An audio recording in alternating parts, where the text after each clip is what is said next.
नमस्कार, नेशन 24 में आपका स्वागत है। मैं नीरज और अभी हम मौजूद हैं प्रखंड बिहटा के दयालपुर दौलतपुर पंचायत में और हमारे साथ मौजूद हैं कुणाल कुमार जी, जो यहाँ पे मुखिया प्रतिनिधि हैं और हमारे इस पंचायत के मुखिया जो हैं श्याम बाबू राम जी हैं। तो चलिए हम इनसे बात करते हैं और जानते हैं विगत 2 सालों में कितना कार्य, कितना विकास हो पाया। आपको हम बता दें कि ये पहली बार जीत के जो है यहाँ मुखिया प्रतिनिधित्व कर रहे हैं और पूरे पंचायत के विकास को लेके कटिबद्ध हैं और लगातार जनता के बीच रहते हैं, उनकी समस्याओं को सुनते हैं, उनके बातों को सुनते हैं, उसका निवारण करने की कोशिश करते हैं और जो सरकारी योजनाएं हैं उसे धरातल पे भी लाने का कोशिश करते हैं। इन सारे कार्यों को करते हुए जो है समाज सेवी का भी काम कर रहे हैं। तो चलिए हम कुणाल कुमार जी से जानते हैं और इनसे बात करते हैं कि आखिर विगत 2 सालों में कितना कार्य हो पाया, कितना विकास हो पाया, कौन-कौन सी योजनाएं धरातल पे आई, कौन-कौन सी समस्याओं से रूबरू होना पड़ा। और हम आपको ये भी बता दें कि हम अपने माध्यम से आला अधिकारियों से लेकर माननीय मुख्यमंत्री से लेकर पंचायती राज मंत्री तक इन सारी चीजों को हम पहुंचाने का काम करते हैं कि आखिर बिहटा प्रखंड के दयालपुर दौलतपुर पंचायत में कितना कार्य, कितना विकास हुआ और कितनी योजनाओं का लाभ जनता के घर तक पहुंचा है। नेशन 24 आने के लिए सर बहुत बहुत धन्यवाद आपका। मेरा पहला सवाल है सर कि जनता ने पहली बार आप लोगों को चुना है, विश्वास पे आप खड़े उतरे हैं, क्या लगता है कितना समस्या उनका है जिसपे आप निवारण करने की कोशिश कर रहे हैं? जनता ने पहली बार प्रतिनिधित्व करने का मौका दिया और हमने जो भी वादा किया उसको पूरा करने के लिए हम प्रतिबद्ध हैं। और मैं धरातल पे जो इंफ्रास्ट्रक्चर का मेन काम था, जैसे सड़क है, नाली है, ये सब प्रमुख कार्य था। पहले क्या हुआ था, क्या नहीं हो पाया, उन सब इश्यूज को छोड़ करके और हम सबसे पहले सड़क और नाली पे ध्यान दे रहे हैं। और हम विभिन्न योजनाओं से 15वीं वित्त हुआ, कस्टम हुआ, मनरेगा हुआ, सभी से पहले कैसे भी सड़क का निर्माण हो, गली प्रॉपर बने। जैसे कि अधिकतर गलियों में देखिएगा कि गली में नाली बह रहा है, गली में खरंजा तो लग गया, पेवर ब्लॉक लग गया, ढलाई हो गया, नाली बह रहा है। तो हम वैसा नहीं कर रहे हैं, नाली भी बना रहे हैं, गली भी बना रहे हैं। प्रॉपर सरकार का जो पैसा लग रहा है उससे कुछ दिखे, ये नहीं कि आज सड़क बना दिए, कल खोद के नाली बनाने के लिए उसको खराब कर दिए, वैसे नहीं कर रहे हैं। तो पहला मेरा प्रमुख सिस्टमेटिक वे में पहला मेरा प्रमुख यही है कि सड़क सही हो, ताकि बुढ़े लोग, बच्चे लोग चल रहे हैं तो पैर में लग रहा है, नाखून कवर रहा है, तो चप्पल टूट रहा है, बहुत तरह का इश्यूज देखे हैं। इसीलिए आप प्रेरित होकर इसको ये सब बचपन से मैं पढ़ने जाता था तो जूता हम साइकिल में बांध के गए हैं, ऐसा परिस्थिति में गए हैं। 2008 में जब हम मैट्रिक पास किए थे, मेरे गांव में सड़क नहीं था और हम केंद्रीय विद्यालय में पढ़ने जाते थे, तो मैंने झेला है उस परिस्थिति को। और मैं इस चीज के लिए प्रतिबद्ध था कि समाज में परिवर्तन कैसे हो। और बहुत लोग कहते भी है कि पढ़ने लिखने के बाद तुम इसमें काहे इन्वॉल्व हो। कारण यही है, पैसा है आपके गांव में, अगर प्रॉपर स्कूल में 2 बच्चे का एडमिशन नहीं होगा, 4 बच्चे का नहीं होगा, तो वहां गाड़ी नहीं भेजते हैं स्कूल वाले। तो वैसी परिस्थिति में तो आपका बच्चा अकेला जाएगा और तब सड़क न हो। तो इन समस्या को मैंने झेला है, उस अनुभव से मतलब आप बेहतर करने बिल्कुल झेला हूं मैंने। और हम लॉ ग्रेजुएट भी हैं अभी, मतलब पटना लॉ कॉलेज से हुए हैं। उसके बाद भी करना, मेरा चुनाव लड़ने का कोई महत्वाकांक्षा नहीं है।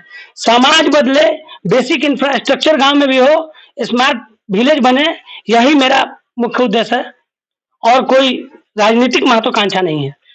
गली नली की स्थिति की तो आपने स्पष्ट बता दिया है, अब बताइए जनरल योजना की क्या स्थिति है? नल जल योजना का स्थिति बहुत गड़बड़ है। मेरे पंचायत में तो बार-बार वरीय पदाधिकारियों के द्वारा भी कहा जाता है कि बिहटा प्रखंड का दयालपुर दौलतपुर पंचायत में तो नल जल की स्थिति बहुत गड़बड़ है और बार-बार उसको करवाने का सुधार या उसमें जो भी है पूर्व प्रतिनिधि पे जो भी कार्रवाई है उचित कार्रवाई करने का आश्वासन दिया जाता है और कुछ नहीं, आज तक कुछ नहीं हुआ है। मेरे यहाँ वार्ड 12 में बिलाप जो कि हरिजन बस्ती है, वहां पे पानी के लिए हम खुद अपने स्तर पे प्रयास करते रह गए, नहीं हो पाया है अब तक। और इसके लिए मुझे हमेशा मलाल रहता है कि वहां पे पानी का व्यवस्था कैसे भी हम करवाएं, लेकिन इन लोगों की लापरवाही से। और आपके माध्यम से मैं चाहूंगा कि ये कार्य मेरा पूर्ण हो, भले ही हमको सुनना पड़े कि हाँ आप खुद सत्ता में रह के विसल ब्लोअर क्यों बन रहे हैं, लेकिन बनना मजबूरी बन गई है मेरी, विसल ब्लोअर बनना पड़ेगा। क्योंकि सुनने वाला कोई नहीं। कोई सुनने वाला नहीं। अगर सुनने वाला होता सर तो मैं करवाने के लिए तैयार हूँ। ठीक है, अगले पे पीछे क्या हुआ उस पर कार्रवाई नहीं आप करेंगे तो एटलीस्ट अभी पैसे हैं उससे आप काम करवाओ ना।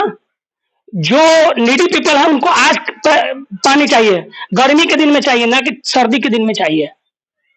नीडी पीपल को कुछ तो दीजिएगा ना आप, पानियों पे आफत क्यों है।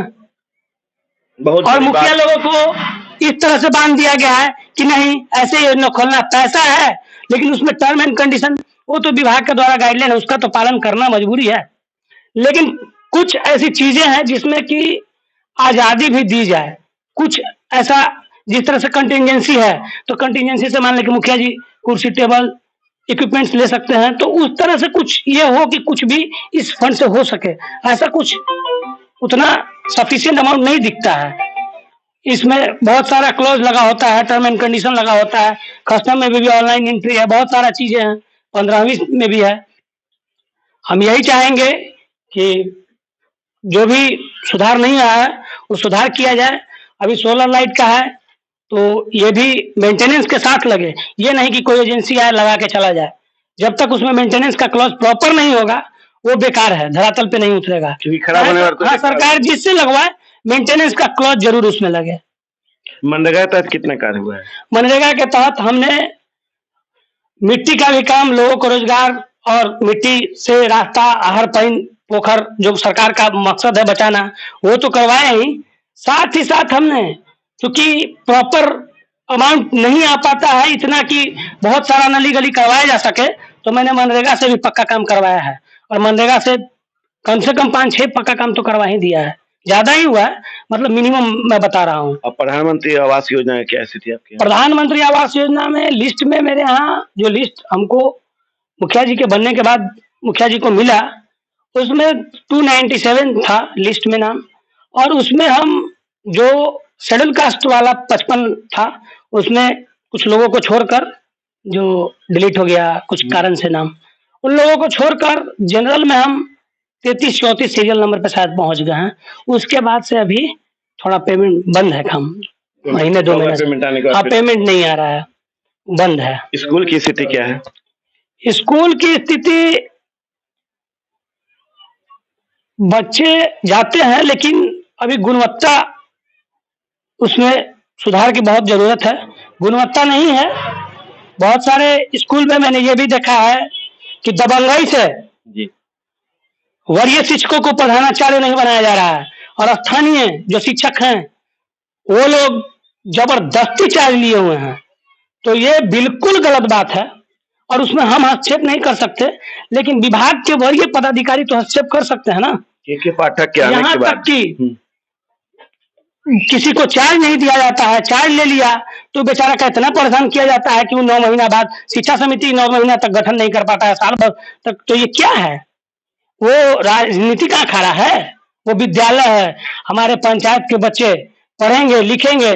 सरकारी कॉलेज से हरियाणा का लड़का मेरे साथ पढ़ के सीए भी बना है, तो क्यों नहीं हमारे यहाँ सरकारी स्कूल ऐसा हो रहा है कि हमारे बच्चे तो सरकारी स्कूल से पढ़ के बिहार पुलिस में जाने लायक नहीं है। तो के पाठक के आने के बाद जो औचक निरीक्षण शुरू हुआ, इसको मानते हैं कि सही है और इस तरह का कार्य होना चाहिए? मेरे नजर में तो ये सही है, जो भी अपर सचिव महोदय कर रहे हैं सही है, सकारात्मक है। आपके यहाँ भी निरीक्षण की जरूरत है? बिल्कुल जरूरत है, मतलब हम ये कौन होता है कहने वाले की नहीं जरूरत है, जरूरत है। 1-2 स्कूल बहुत प्रॉपर चलता है मेरे यहाँ, 1-2 स्कूल ही गड़बड़ है और भी स्कूल अच्छा चलता है, 1-2 में है भारी गड़बड़ी है। वो प्रखंड शिक्षा पदाधिकारी महोदय से तो बात भी करना बहुत मुश्किल काम है ना, वो लोग बड़े आदमी हैं, वो लोग तो सीधे बोलेंगे कि आप कौन हैं। उनको तो ये भी बोलिएगा कि हाँ मुखिया जी के हम सहयोगी प्रतिनिधि हैं, तो कहेंगे आप कौन होते हैं। वो लोग बड़े आदमी हैं, साहब हैं, वो लोग 3-4 टीचर को ले लेंगे, किसी स्कूल में 9:10 पे इंस्पेक्शन कर देंगे, बस हो गया उनका काम आज का। आप मानते हैं कि अभी जो पंचायत की स्थिति है और जो मुखिया जी की स्थिति है वो रबर स्टाम्प के तौर पे हो गया है अधिकारियों के योजना थोपने के कारण? अधिकारियों का हाँ ये दिक्कत है कि मुखिया जी पे बहुत ज्यादा हर पैसे में टर्म एंड कंडीशन लगाया गया है, जिसके कारण अब बताइए ना कि सड़क हम नहीं बनाए और मैं पहले सोलर लाइट लगा दूं, मैं ठीक है, स्वच्छता जरूरी है, एसडीएम जरूरी है, डस्टबिन बांटना जरूरी है, लेकिन उससे पहले सड़क नाली गली तो बने। सरकार ने तो जहां भी दिया, कहीं कहीं पंचायत में हो गया, लेकिन जिन पंचायतों में कार्य नहीं हो पाया किसी कारण से, तो वहां का क्या होगा? वहां पे सीढ़ी सीधे नीचे से ऊपर फान जाए कि स्टेप बाय स्टेप चढ़े। मेरे यहाँ तो यही हाल था। अब पिछला WIMC का देख लीजिए, किन किन वार्ड में नहीं हो पाया था, तो उन सब का क्या होगा? उन लोगों को वहीं छोड़ दिया जाए। चलिए, क्या आग्रह करना चाहिए माननीय मुख्यमंत्री से हमारे माध्यम से? आग्रह यही रहेगा कि कम से कम सर कस्टम में इतना टर्म एंड कंडीशन न लगाया जाए, ताकि मुखिया जी को, चूंकि चुने हुए प्रतिनिधि के रूप में आए हैं, लेकिन उनको स्वतंत्र रूप से कार्य करने में बहुत परेशानियां आ रही हैं। तो थोड़ा स्वतंत्र रूप से काम कर सके, और वरीय पदाधिकारियों को भी थोड़ा पावर डेलीगेट करने को गाइडलाइंस दिया जाए। जैसे कि जन्म मृत्यु है, जन्म मृत्यु में प्रखंड सांख्यिकी पदाधिकारी के यहाँ से जन्म मृत्यु प्रमाण पत्र निर्गत करना, ये जो डेली कमाने वाले मजदूर है ना, जिनके घर में कोई एक्सीडेंट होकर मर गया, उसको मुख्यमंत्री सुरक्षा वाला 20,000 मिलता है साहब। उन लोगों को बेचारा के 20,000 लेने के चक्कर में 2-4 हजार का काम छोड़ना पड़ जाता है। हम कितना मदद करें जी? बहुत परेशानी झेलना पड़ता है। पंचायत सचिव से साइन करवाओ, एफिडेविट तब तक 21 दिन लग जाता है वहां जाते जाते। प्रखंड सांख्यिकी पदाधिकारी के यहाँ इधर ड्यूटी लगा है तो उधर ड्यूटी लगा है, तो वहां चार्ज है, तो 5-6 जगह चार्ज मिला हुआ है प्रखंड सांख्यिकी पदाधिकारी को। और हमारे यहाँ पंचायत में जब RTPS काउंटर खुला है, तो वहां यूजर ID पावर डेलीगेट करने में क्या है? एक जगह कंसंट्रेट करके पूरा वर्कलोड बढ़ा के और फिर काम नहीं करना, और किसी को, जो गरीब लोग हैं, जो अशिक्षित लोग हैं, वो किसी के सहारे ही वहां जाते हैं, उसके बाद वो हिम्मत हार जाते हैं, वो 2-2 साल तक नहीं बनाते हैं, छोड़ देते हैं बनाना। और जिस कारण से हम लोगों को भी कबीर अंत्येष्टि का पैसा कोई मरा अभी देना है, और उसके बाद उसको हम दे दिए, वो बेचारा गया नहीं बना। हम लोगों को भी अब है कि मृत्यु प्रमाण पत्र ऑनलाइन करिए तब पैसा मिलेगा, तो ये इशू आ रहा है, वो बेचारा बनवा ही नहीं पा रहा है, उसको हम के वो के बनवाएंगे? ठीक है, मुखिया जी हैं, तो मुखिया जी को इतना वर्कलोड बढ़ा रहे हैं कि क्या सरकारी काम कराना इतना आसान है क्या? रोड नली गली बनवाना, रोड नली गली बनवाने में कहीं वहां अतिक्रमण है, तो कहीं वहां उसको समझाना है, बहुत तरह की बातें हैं। आखिर मुखिया क्यों इसी समाज का व्यक्ति जो कि मध्यस्थता करके सरकार और जनता के बीच कड़ी बने और काम करवाए, इसलिए ना सर। तो ये सब समस्या आ रहा है मुखिया जी के साथ। चलिए, तो मुखिया प्रतिनिधि कुणाल कुमार जी ने बहुत स्पष्ट ढंग से सारी बातों पे चर्चा की है। योजनाएं कितना धरातल पे आया, कितना कार्य हो रहा है, इस पे भी चर्चा हुई। उन्होंने बताया कि किस ढंग से ये कार्य कर पाते हैं और समस्या क्या आ रही है। समस्या राशि आवंटन को लेके है, समस्या सामंजस्य को लेके है, समस्या लचीला तरीका नहीं होने के कारण है, पैसा का अभाव है, टाइट एंड टाइट का चक्कर है, जिसके पैसा रखा हुआ है उसके बावजूद ये कार्य नहीं करा पा रहे हैं। और लोगों का डिमांड यहाँ गली नली है, न कि स्ट्रीट लाइट है। पहले गली नली हो तब जाके लोग उस पे प्रकाश की बातें कर सकेंगे। यदि गली नली ही नहीं है तो फिर प्रकाश की बातें कितनी हो सकती है, आप भी समझ सकते हैं। तो धीरे धीरे सारे विकास के कार्यों को ये अमली जामा पहना रहे हैं, घर घर तक पहुंचाने की कोशिश कर रहे हैं, पर थोड़ा सा नाराजगी भी है, थोड़ा सा आक्रोशित भी है, थोड़ा सा जो तरीके अपनाए जा रहे हैं इस बार के मुखिया पंचायत में, वो इस स्थिति से इनके लगता है कि बहुत बेहतर तरीके से नहीं हो पाएगा। स्वतंत्रता चाहते हैं, अभी जो बंधन बंधा है, रबर स्टाम्प के तौर पे जो टैग लगता जा रहा है, उससे ये कटना चाहते हैं। इनका कहना है कि यदि वो टैग हट जाए और स्वतंत्रता थोड़ी मिले तो थोड़ा विकास की बातें हो, और जो पेमेंट है उसको खुले तौर से दिया जाए तो कहीं ना कहीं बेहतर ढंग से विकास का, पंचायत का जो है विकास किया जा सकेगा। और हर हाल में स्वस्थ और बेहतर पंचायत बनाने में कोई कोर कसर जो है मुखिया प्रतिनिधि नहीं छोड़ेंगे। आप देखें नेशन 24 न्यूज। नमस्कार।